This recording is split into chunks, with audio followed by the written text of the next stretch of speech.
Yes, exactly. Suzuki admit that was a mistake. Oh, well, it was. I mean, it was a mistake. They do admit that was a mistake, and all credit to them. Very quickly, in just 10 days, they've got them all sorted out. They did a recall, effectively, and they've said, I love this, they've said sales won't be affected. Really? No, they say most of our target audience is more mature.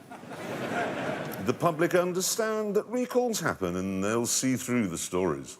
Yeah, just to translate that, what they're actually saying is most of our target audience is old and daft and won't notice. Now, let's move on, and it is time now to talk about the Mazda MX-5. When this, the original model, came out 25 years ago, it immediately saved the small roadster from extinction and went on to become the most successful two-seater sports car of all time. But now there's a new MX-5, and I went to Humberside to drive it.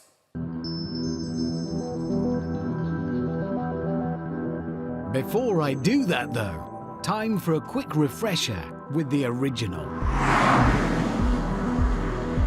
The reason this car was so brilliant is that it's light, it's small, and it's simple. Mazda were perfectly open about cribbing all the best bits from 60s MGs and Lotus Elans and leaving out all the worst bits. The recipe wasn't complicated. Small engine at the front, rear-wheel drive, and a perfect 50-50 weight distribution. They were so obsessed with that last point, they even moved the battery to the boot. There isn't a lot on this car, but everything that is done well. The gear change, short, snappy throws from gear to gear, and a little click as it goes in.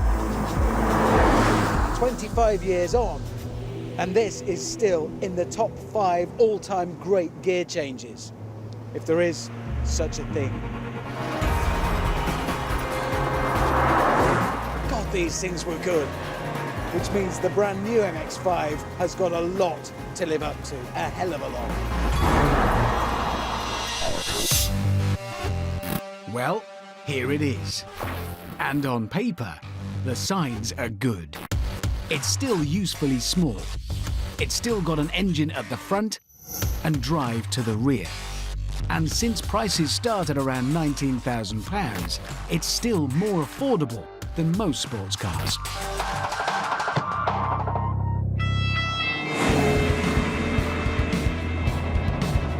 Another encouraging sign